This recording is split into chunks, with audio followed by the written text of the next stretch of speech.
लगभग 2 घंटे का सफ़र तय करने के बाद मुझे जब भूख लगने लगी तो मैंने सोचा कि किसी ढाबे पर रुककर कुछ खा लेती हूँ। उसके बाद आगे का सफ़र तय करूँगी। इसीलिए रास्ते में जो सबसे पहला ढाबा पड़ा उस पर उतरकर मैंने अपने लिए कुछ खाने को ऑर्डर किया और खाने का इंतज़ार करने लगी। जून की तपती दोपहर थी और चारों तरफ बाहर रेत उड़ रही थी। अब जाकर यहाँ से देखने पर पता चल रहा था कि हाँ, मैं राजस्थान में हूँ। थोड़ी ही देर के बाद मेरी खाने की थाली आ गई और मैंने अपना खाना खाना शुरू कर दिया कि तभी मुझे बाहर से एक लड़की के चीखने चिल्लाने की आवाज़ आई। बाहर पहुंचकर मैंने देखा तो 3 आदमी एक लड़की से उसके पैसे छीन रहे थे, जिस पर वह बेचारी उनके आगे हाथ जोड़ रही थी कि उसके पास इसके अलावा और कोई भी पैसे नहीं हैं, इसीलिए वह उससे उन पैसों को ना लें। लेकिन वह तीनों सुनने का नाम ही नहीं ले रहे थे। मैंने देखा तो वह ना सिर्फ उस लड़की से रुपए पैसे ले रहे थे, बल्कि वहां पर बैठे हुए जितने भी लोग थे सबसे एक एक करके उनका सारा कीमती सामान लेते ही चले जा रहे थे। ये देखकर मैं थोड़ा सा परेशान हो गई, क्योंकि उन लोगों के पास गन भी थी, जिसकी वजह से कोई भी उनसे मुकाबला करने की हिम्मत नहीं जुटा पा रहा था। और अगर कोई उनके खिलाफ खड़ा भी हो रहा था तो वह उसके साथ मारपीट करने पर उतारू हो रहे थे। ये देखकर मैं तुरंत ही अपने कदम पीछे खींचते हुए ढाबे के अंदर चली गई। ढाबे के लोग भी इस सब से बहुत ही ज्यादा सकपकाए हुए थे। वह भी अपने रुपए पैसों को यहाँ वहाँ छुपाने की नाकाम कोशिश कर रहे थे। इससे पहले कि मैं वहां से निकल पाती कि तभी उन तीनों में से एक की नज़र मेरे ऊपर पड़ गई और वह तुरंत ही मेरी तरफ आया। उसने सबसे पहले मेरा मोबाइल फ़ोन छीना और उसके बाद मेरा पर्स भी उठा लिया। मैंने अपने कानों में गोल्ड के इयररिंग्स पहने हुए थे। वह मुझसे उनकी डिमांड करने लगा। मैंने तुरंत ही उनको उतार कर उसे भी दे दिया, क्योंकि मैं किसी भी तरह की मुसीबत में नहीं पड़ना चाहती थी। वह पलटकर वहां से जाने लगा कि तभी फिर वह दोबारा अचानक से मेरी तरफ पलटा और उसने मेरे हाथ की तरफ देखा। उसने जैसे ही मेरे हाथ को देखा, मैंने अपने हाथ को अपने दुपट्टे में छुपा लिया। वह मेरा हाथ कसकर पकड़कर मेरी हाथ की उस अंगूठी को उतारने लगा। मैंने उससे रिक्वेस्ट की कि मेरी वह अंगूठी छोड़ दे, क्योंकि वह मेरे पापा की दी हुई मेरे पास आखिरी निशानी थी।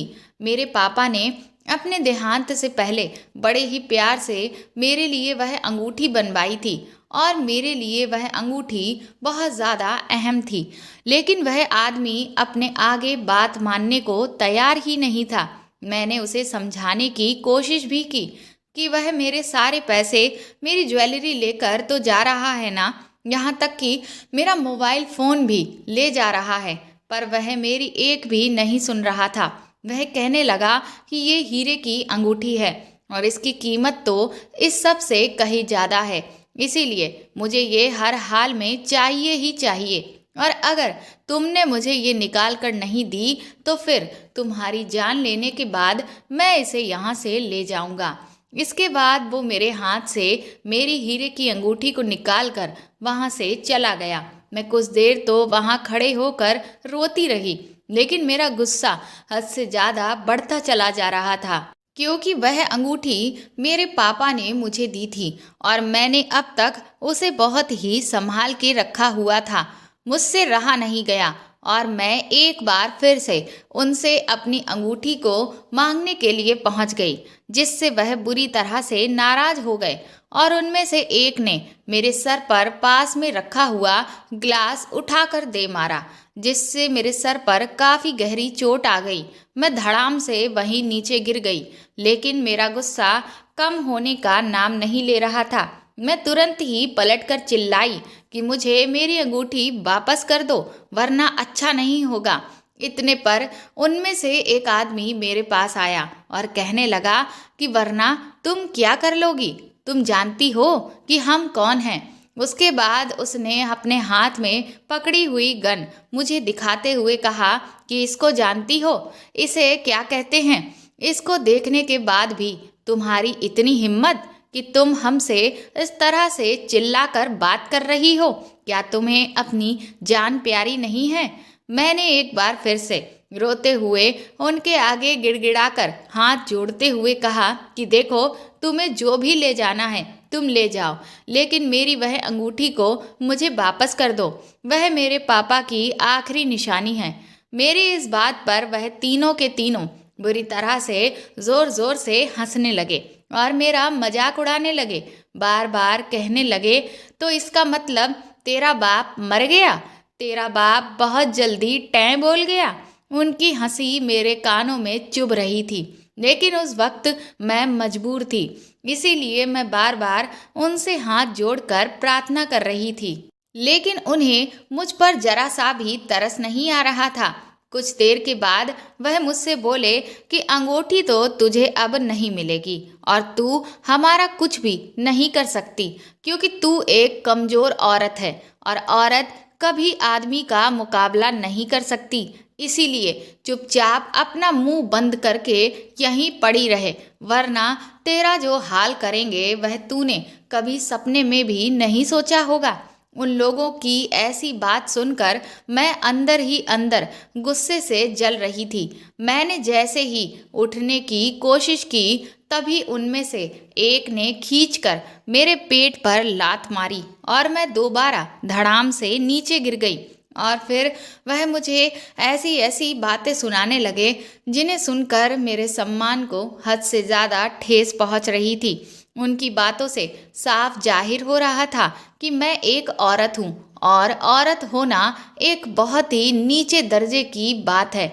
मैं हद से ज़्यादा कमज़ोर हूँ और मेरी इतनी औकात नहीं कि मैं उनसे कुछ भी कहूँ या उनके सामने जुबान चलाऊं। वह मुझे बार बार कह रहे थे कि अपनी आंखें नीचे कर, तू इसीलिए पैदा हुई है ताकि हम आदमियों से दबकर रहे। और यहाँ हमने इतने लोगों से लूटपाट की, पर किसी ने भी उनके आगे बोलने की हिम्मत नहीं दिखाई। लेकिन मैंने एक औरत होकर उनके खिलाफ खड़े होकर अपने जीवन की सबसे बड़ी भूल की थी। उनकी ऐसी बातें सुनकर मुझे अंदर ही अंदर एक अजीब सा डर लगने लगा। और वह डर क्या था, ये दुनिया की हर औरत समझ सकती है। अभी मैं यही सब सोच रही थी कि मेरा वह डर हकीकत के रूप में मेरे सामने आ गया। उन्होंने कहा कि अब वह मुझे मेरे किए की सजा ज़रूर देंगे और मुझे मेरी असली जगह दिखाकर रहेंगे। उन्होंने कहा कि लड़कियां जरा सा पढ़ लिख जाती हैं तो आदमियों के सर पर नाचने की कोशिश करने लगती हैं। वह भूल जाती हैं कि वह कुछ भी कर लें, लेकिन आदमियों से कभी भी आगे नहीं बढ़ सकती। उनकी जगह वही होती है, आदमियों के पैरों में। उन्हें हमेशा उनसे नीचे दबकर रहना चाहिए और उनके खिलाफ कभी भी मुंह नहीं खोलना चाहिए। इतना कहते ही उन्होंने मुझे उठाया और अपने साथ ले जाने लगे।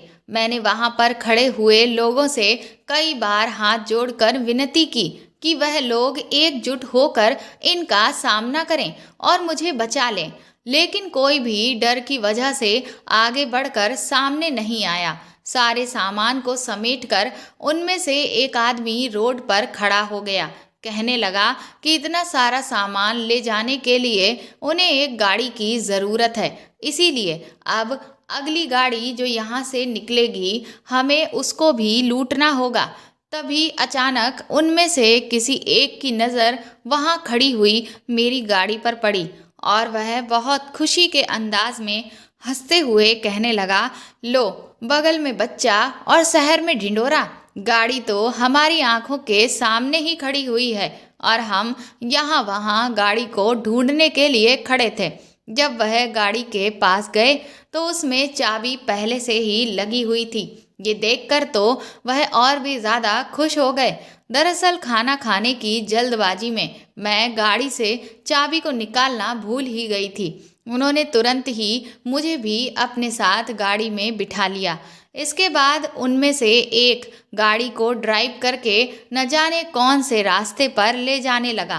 पूरे रास्ते वह लोग मुझे इस बात को लेकर डराते रहे कि अब वह लोग मुझे मेरी औकात दिखाकर रहेंगे। और आज वह मेरा ऐसा हाल करेंगे जिससे मैं दोबारा कभी भी किसी भी आदमी के सामने मुंह खोलने के काबिल ही नहीं रहूंगी। उनमें से एक मुझसे कहने लगा कि अब तो तेरी रूह कांप रही होगी ना। तेरे चेहरे पर ये डर देखकर मुझे बहुत सुकून मिल रहा है, लेकिन तू अभी जानती नहीं है कि तेरे साथ आगे और क्या होने वाला है। तुझे पता नहीं है कि तूने हम लोगों से पंगा लेकर कितनी बड़ी गलती कर दी है। अब इसके बाद तू बहुत ज़्यादा पछताने वाली है। इतने में जो तीसरा आदमी था, जिसे वह लोग मुकेश कहकर बुला रहे थे, वह कहने लगा कि हमें इसे जिंदा छोड़ने का रिस्क नहीं लेना चाहिए, इसीलिए जो भी करना है वह सब खत्म करने के बाद इससे भी छुटकारा पा लेंगे, क्योंकि वैसे ही हम पर बहुत सारे केस चल रहे हैं। अब एक और नए फसाद में नहीं पड़ना है। इसे खत्म करके वहीं रेत में कहीं पर दफन कर देंगे और कभी भी किसी को पता नहीं चलेगा। इस पर गाड़ी चलाने वाला शख्स, जिसका नाम मुन्ना था, वह कहने लगा कि हाँ मुकेश भैया, ये बात तो आपने ठीक कही है। लेकिन फिर जो दूसरा इंसान मेरे पास बैठा था, जिसका नाम रवि था, वह कहने लगा पर मैं तो अभी कुछ दिन आराम से अपने ठिकाने पर रहना चाहता था और इसे सबक सिखाना चाहता था। इस पर मुकेश ने कहा कि देख, जो भी करना है आज ही कर और रात तक इस मामले को पूरा खत्म कर, क्योंकि कल हमें एक नए मकसद के लिए निकलना है। अभी इतने से हमारा काम नहीं चलने वाला। काफी दूर निकलने के बाद उन्होंने गाड़ी एक सुनसान रास्ते की तरफ मोड़ दी और फिर वह लोग पैदल ही कुछ दूर मुझे लेकर निकल पड़े। काफी दूर तक चलने के बाद हम एक ऐसी जगह पर पहुंचे जहां पर काफी सारी टूटी हुई झोपड़ियां टाइप की बनी हुई थीं। उन्हीं में से एक जगह जहां खंडर था, वहां पर जाकर वह लोग बैठ गए। मैंने आसपास नज़र दौड़ाकर देखा तो चारों तरफ बाहर रेत के अलावा और कुछ भी नज़र नहीं आ रहा था। ना तो वहाँ कोई इंसान दिख रहा था, ना ही कोई परिंदा। मेरे चेहरे पर डर देखकर उन लोगों को बहुत खुशी मिल रही थी और वह बार बार कह रहे थे कि यहाँ तुझे कोई भी हमसे बचाने वाला नहीं आएगा, क्योंकि ये हमारा इलाका है और यहाँ आने की हिम्मत किसी में भी नहीं है। इसके बाद मुन्ना कहने लगा कि अब मुझसे और सब्र नहीं हो रहा है और मैं अब अपनी इच्छा पूरी करना चाहता हूँ। इतने में ही उसने अपना मोबाइल निकाल लिया और फिर वह मेरा वीडियो बनाने लगा और रवि ने दूसरी तरफ से आकर मेरे दोनों हाथों को पकड़ लिया और फिर वह मेरे साथ इस तरह की हरकत करने लगे जिससे मुझे बहुत ठेस पहुंच रही थी। मैं बार बार मुन्ना के आगे गिड़गिड़ा रही थी कि वह मेरे साथ ऐसा ना करे, वह मेरा वीडियो ना बनाए, लेकिन उन्हें तो बहुत ज़्यादा मज़ा आ रहा था। मुन्ना ने मेरी कुर्ती पकड़कर खींची और वो साइड से पूरी फट गई। वह कह रहे थे कि और ज़्यादा रो और ज़्यादा गिड़गिड़ाओ, तभी तो हमें अच्छा लगेगा। उनकी ऐसी बातें सुनकर मुझे एक बार फिर से बहुत तेज गुस्सा आ गया और मैंने खींचकर एक लात उसके हाथ पर मार दी, जिससे उसका फ़ोन दूर जाकर एक पत्थर पर टकरा कर टूट गया, जिससे मुन्ना बुरी तरह से बौखला गया और उसने मेरे खींचकर 3-4 तमाचे मार दिए। मैं धड़ाम से वहीं ज़मीन पर गिर पड़ी, लेकिन मैंने ज़मीन पर गिरते ही तुरंत ही अपनी आंखें बंद कर ली और इस तरह से दिखाया कि जैसे मैं बेहोश हो गई हूँ। इस पर जब रवि ने देखा कि मैं बेहोश हो गई तो वह मुन्ना पर चिल्लाने लगा कि अच्छा खासा मज़ा आ रहा था, लेकिन तूने इसे बेहोश करके सब कुछ खराब कर दिया। अब पता नहीं कितनी देर में इसे होश आएगा। मुन्ना कहने लगा कि तो मैं क्या करता, इसने मेरा फ़ोन तोड़ दिया। मैंने कुछ दिन पहले ही तो ये फ़ोन लूटा था। इसके बाद मुकेश ने कहा कि चलो अच्छा, पहले हम लोग कुछ खा पी लेते हैं, उसके बाद जो करना है आराम से करते रहेंगे। इतना कहने के बाद मुन्ना और रवि तो वहाँ से बाहर निकल जाते हैं, लेकिन मुकेश वहाँ मेरे आसपास चारों तरफ घूम घूम कर टहलने लगता है। मैं अभी भी चुपचाप ऐसे लेटे हुए थी कि जैसे मैं बेहोश हूँ, लेकिन अंदर ही अंदर मुझे बहुत डर लग रहा था। मैं इतना तो समझ रही थी कि शायद इस मुकेश को मुझ पर शक है कि मैं कहीं बेहोश होने का नाटक तो नहीं कर रही थी। और फिर मेरा शक सही साबित हुआ। मुकेश कुछ ही देर में मेरे करीब आकर बैठा और उसने अपने पास से कोई नुकीली चीज निकाली और उसने मेरे हाथ पर उसे चुभा दिया, जिससे हल्का सा खून मेरे हाथ से निकलने लगा। लेकिन क्योंकि मैं पहले से ही समझ चुकी थी कि वह क्या करने वाला है, इसीलिए मैं पूरी मजबूती के साथ बिल्कुल ऐसे लेटी रही जैसे मुझे कुछ भी पता नहीं चला। और फिर जब मेरी तरफ से कोई भी रिएक्शन नहीं निकला तो मुकेश को पूरा यकीन हो गया कि मैं नाटक नहीं कर रही हूँ, बल्कि सचमुच बेहोश हो चुकी हूँ। इसलिए वह बेफिक्र होकर वहां से चुपचाप निकल गया। वह तीनों बाहर जाकर आपस में सारा लूट का सामान बांटने लगे और फिर अपने खाने पीने का सामान भी खाने लगे। काफी देर के बाद जब मुझे लगा कि अब ये लोग खाना खाने के बाद कुछ देर आराम कर रहे हैं, तो मैं चुपचाप से वहां से उठकर पीछे की तरफ निकल गई और वहां से दौड़कर सारी टूटी झोपड़ियों को पार करके भागने लगी। अभी मैं दौड़ती ही जा रही थी, लेकिन मुझे इतनी घबराहट हो रही थी कि कहीं कोई उनमें से मेरे पीछे ना आ जाए। इसीलिए बार बार मैं पलट कर देखती भी जा रही थी कि तभी अचानक मैं किसी से बहुत जोर से टकराई और धड़ाम से नीचे जमीन पर जा गिरी। मेरे हाथ पर बहुत चोट आ गई थी, जिससे मुझे बहुत ज़्यादा तकलीफ हो रही थी। और जब मैंने पलट कर देखा कि मैं किससे टकराई हूँ, तो सामने देखकर तो मेरे होश ही उड़ गए। मैं उन तीनों में से जो एक आदमी था जिसका नाम मुन्ना था, उससे टकरा गई थी। उसने जैसे ही ये देखा कि मैं वहां से भाग रही हूँ, तो वह बुरी तरह से बौखला गया और मुझे उल्टी सीधी सुनाते हुए मुझसे कहने लगा कि मेरी इतनी हिम्मत कि मैं उन लोगों से बचकर भागने की कोशिश कर रही थी। उस वक्त मैं भी बुरी तरह से गुस्से में थी, इसीलिए मैंने भी आओ देखा न ताओ और पास में पड़ी हुई बाल्टी को उठाकर उस पर इतनी जोर से और इतनी बार मारा कि वह बस कुछ सेकंड में ही वहीं पर ढेर हो गया। उसकी ऐसी हालत मैंने कर दी थी कि मुझे खुद भी यकीन नहीं हो रहा था कि मैं ऐसा भी कर सकती हूँ। जब इंसान की खुद की जान पर बात बनती है तो उसमें ताकत भी आ जाती है और हिम्मत भी, और फिर वह वो सब भी कर गुजरता है जो उसने कभी सपने में भी नहीं सोचा था। और आज मैंने वही किया था। मैंने खुद अपने हाथों से एक इंसान की जान ले ली थी, खुद की जान को बचाने की खातिर। जब ये सब हुआ तो काफी सारा शोर शराबा हुआ, जिससे मुन्ना के बाकी के दो साथी मुकेश और रवि उसका नाम पुकार कर इधर उधर उसे ढूंढने लगे, जिससे मैं घबराई। और इससे पहले कि वह दोनों वहां पर आ पहुंचते, मैं तुरंत ही वहां से उठकर आगे भागने लगी। काफी दूर निकल जाने के बाद मैं बहुत ज्यादा थक चुकी थी, इसीलिए मैं एक झोपड़ी में कुछ देर आराम करने के लिए चुपचाप छुप गई। मुझे समझ में नहीं आ रहा था कि मैं ये कैसी मुसीबत में फंस गई हूँ। वहाँ बैठकर मैं अपनी अब तक की पूरी जिंदगी को याद करने लगी। दरअसल मैं एक डॉक्टर हूँ और आज ही मैं अपनी ड्यूटी ज्वाइन करने के लिए यहाँ पर आई हुई थी। कुछ समय पहले ही मेरा इस इलाके में ट्रांसफ़र कर दिया गया था। मेरे परिवार में सिर्फ मेरी माँ और मेरा भाई है। इसके अलावा मेरी मंगनी हो चुकी है और मेरे मंगेतर से मेरी शादी 2 महीने के बाद होने वाली थी।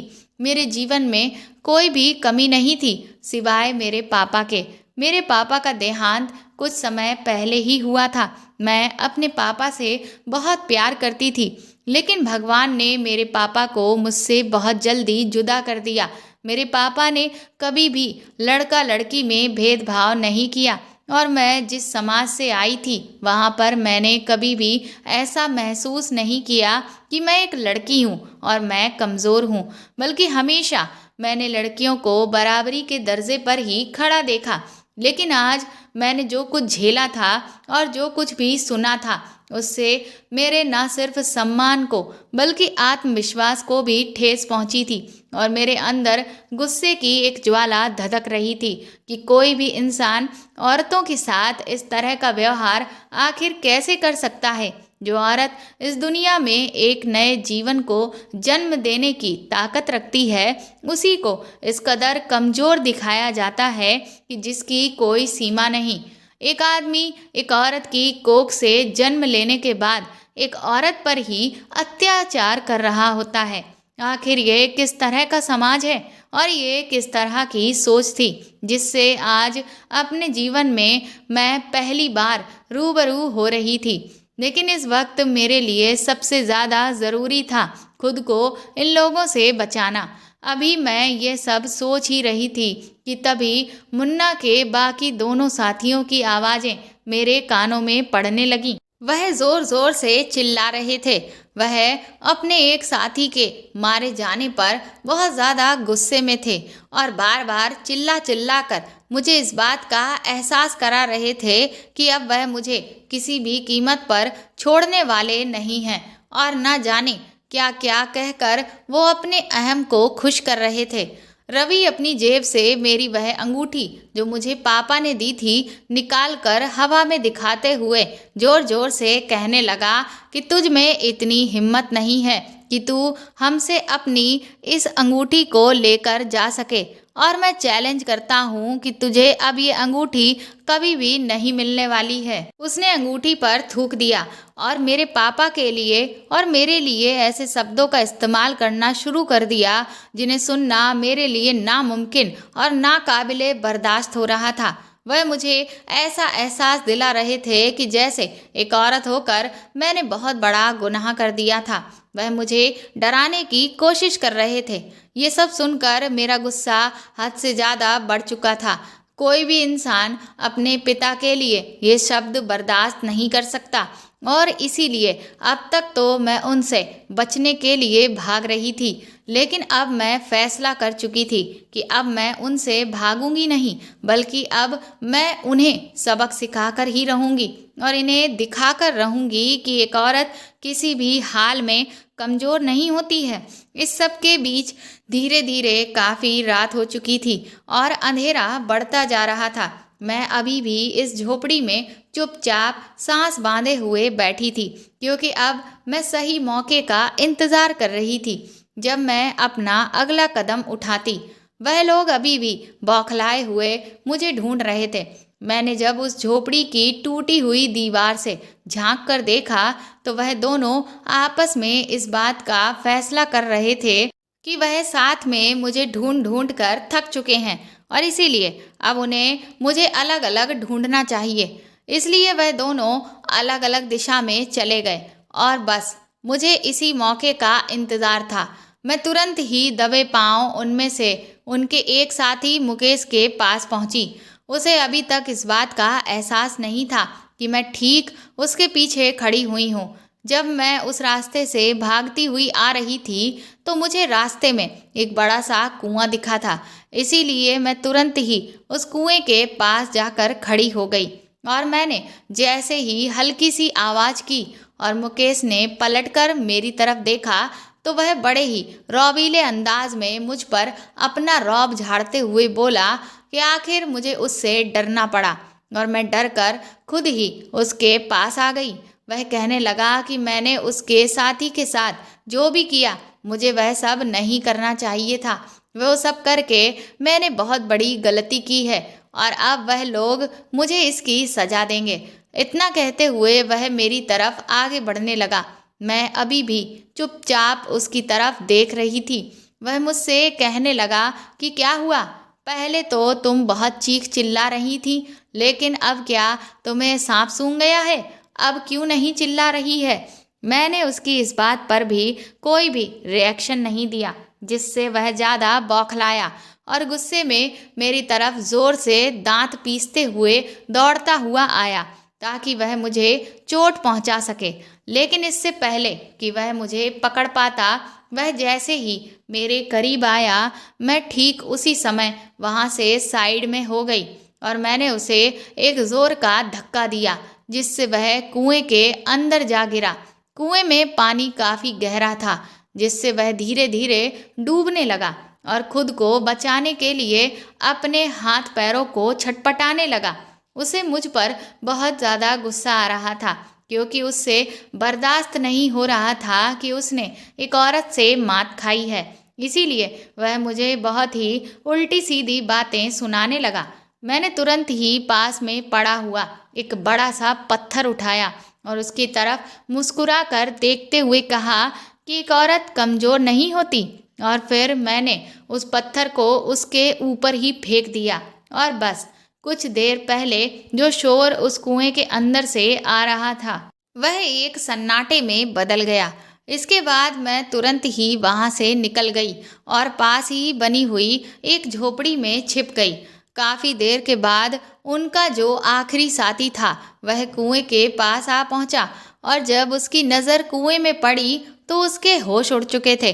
वह समझ गया कि अब वह इस पूरे रेगिस्तान में अकेला ही बचा है और उसके सारे साथी उसे छोड़कर हमेशा के लिए जा चुके हैं। लेकिन उसका अहंकार उसे अभी भी खुद को कमजोर ना दिखाने के लिए कह रहा था। इसीलिए वह एक बार फिर से जोर जोर से चिल्लाने लगा और कहने लगा कि अब तो इस खेल में उसे और भी ज्यादा मजा आ रहा है, क्योंकि अब वह अकेला है और अब वह मुझे बताएगा कि उसमें कितनी ताकत है और फिर वह मेरा वो हाल करेगा जिससे मेरी रूह कांप जाएगी। बहुत देर तक वह मुझे आसपास ढूंढता रहा और चिल्ला चिल्ला कर ऐसी बातें कहता रहा जिनसे मैं उससे डरती रहूं। लेकिन क्योंकि मैं अब पूरा इरादा बना चुकी थी कि मैं उनमें से किसी को भी छोड़ने वाली नहीं हूं, इसीलिए मुझे आगे क्या करना था ये मैं पहले से ही तय कर चुकी थी। और जब वह बहुत थक हार कर मेरी गाड़ी के ठीक सामने खड़ा हुआ, मैंने तभी तुरंत अपनी गाड़ी को स्टार्ट कर दिया और उसके ऊपर अपनी गाड़ी चढ़ा दी, जिससे उसके दोनों पैर बुरी तरह से कुचल गए। मैं पहले ही मौका पाकर अपनी गाड़ी में बैठ चुकी थी। उसके ऊपर उसका अहंकार इस कदर हावी था कि इतने दर्द में भी वह मुझे जो बातें सुना रहा था उनमें कह रहा था कि मुझे गाड़ी भी चलानी आती है। ये तो उसने सोचा ही नहीं था। वह कहने लगा कि अगर उसे ये पता होता तो वह अब तक तो मेरा और भी बुरा हाल कर देता, क्योंकि उसे ऐसी औरतों से सख्त नफरत है जो इस कदर मर्दों की बराबरी करने पर तुली हुई हैं। उसकी इसी बात को मैंने दूसरे अंदाज में चिल्लाकर कहा कि और मुझे भी ऐसे मर्दों से सख्त नफरत है जो औरतों को किसी भी तरह से आगे नहीं बढ़ने देते और उन्हें हर पल कमजोर करने की कोशिश करते हैं। इतना कहते हुए मैंने एक बार फिर से उसके ऊपर अपनी गाड़ी चढ़ा दी, जिससे उसकी हालत पूरी तरह से अधमरी हो चुकी थी। वह आधा गाड़ी के नीचे दबा हुआ था और आधा बाहर था। इसके बाद मैं गाड़ी से बाहर निकली और मैंने अब तक अपना दबा हुआ जितना भी गुस्सा था वह उसके ऊपर चिल्लाकर पूरी तरह से निकाला, जिससे मुझे अब उसके चेहरे पर खौफ नजर आ रहा था। अब बाजी पलट चुकी थी। वह भी समझ चुका था कि अब वह मुझसे किसी भी हाल में जीत नहीं सकता। अब मेरे आगे झुकने के अलावा उसके पास कोई रास्ता नहीं बचा है। इसीलिए अब वह मुझसे प्रार्थना करने लगा कि मैं उसे छोड़ दूं और उससे बहुत बड़ी गलती हो गई जो उसने मुझे ये सब कहा और मुझे यहाँ पर लेकर आया। मैंने उसके दोनों हाथों को अपने दुपट्टे से बांध दिया। मैंने उसकी जेब से अपनी वह हीरे की अंगूठी निकाली और उसे अपनी उंगली में पहनते हुए उससे कहा कि मुझ में हिम्मत भी है और ताकत भी। तूने कहा था ना कि मैं तुझसे अंगूठी नहीं ले पाऊंगी, लेकिन देख अब ये अंगूठी वापस मेरे पास आ गई है और इसे मैंने खुद के दम से ही तुझसे हासिल भी कर लिया है। इसके बाद फिर उसके पास जो मोबाइल फ़ोन था मैंने उससे अपने भाई को फ़ोन मिलाया और उसे पूरी जानकारी दी। साथ ही अपनी लोकेशन भी मैंने उसके फ़ोन पर शेयर कर दी तकरीबन 3 घंटे के इंतजार के बाद मेरा भाई और मंगेतर पुलिस के साथ उस जगह पर आ चुके थे जहां पर वह लोग मुझे लेकर आए थे। इसके बाद पुलिस ने मेरे सारे बयान दर्ज किए और वह उस आदमी को पकड़ कर ले गई। जांच शुरू हुई जिसमें पता चला कि वह लोग काफी सालों से न जाने कितनी सारे लोगों को लूट चुके थे और बहुत ही गंभीर घटनाओं को अंजाम दे चुके थे। उन पर बहुत सारे पहले से ही केस चल रहे थे। इसके बाद आगे की जो भी कार्यवाही चली जिसमें ये साबित हो गया कि मैंने उन लोगों के बाकी 2 साथियों को आत्मरक्षा में खत्म किया है, जिसकी वजह से मुझे कोई भी सजा नहीं हुई और उनका जो तीसरा साथी जो कि पूरी तरह से विकलांग हो चुका था उसे सजा सुना दी गई और जेल भेज दिया गया। आज इस घटना को 1 साल बीत चुका है, लेकिन उन लोगों के जो शब्द हैं ऐसा लगता है जैसे आज भी मेरे कानों में गूंजने लगते हैं। लेकिन मुझे अपने किए पर कोई भी अफसोस नहीं है, क्योंकि मेरी नज़र में ऐसी मानसिकता वाले लोगों को सबक सिखाना बहुत ज़रूरी है और मुझे उस वक्त जो भी ठीक लगा था मैंने वही किया। पर इतना तो मुझे समझ आ चुका था कि औरतों को अभी भी आदमियों के बराबर आने की जो लड़ाई है वो जाने कितने सालों तक लड़नी पड़ेगी, क्योंकि ये समाज आज भी महिलाओं को आगे बढ़ता हुआ नहीं देख सकता। आज भी समाज में ऐसे बहुत से लोग हैं जो महिलाओं को बार बार इस बात का एहसास दिलाते हैं कि वह कमज़ोर हैं। महिलाएं चाहे कितनी भी तरक्की कर लें, चाहे कितनी ही मेहनत क्यों ना कर लें, लेकिन उन्हें कुछ चीज़ों के लिए हमेशा ही कमज़ोर साबित किया जाएगा। तो दोस्तों, आपको मेरे द्वारा लिखी हुई ये कहानी कैसी लगी कमेंट करके ज़रूर बताएं और प्लीज़ मेरी इस कहानी को ज़्यादा से ज़्यादा लाइक और शेयर करके मेरे चैनल को सपोर्ट करें। साथ ही अगर आप चाहें तो मुझे सुपर थैंक्स भी खरीद कर दे सकते हैं। सुपर थैंक्स का ऑप्शन आपको इस वीडियो के नीचे दिए हुए सभी ऑप्शंस में दिख जाएगा, जो कि हार्ट शेप में बने हुए डॉलर के साइन के तौर पर है। और अगर आप मेरे चैनल पर नए हैं तो सब्सक्राइब करके बेल आइकन को ज़रूर दबा दीजिएगा, ताकि आगे भी मैं आपको ऐसी ही अच्छी कहानियाँ सुनाती रहूँ। Thank you.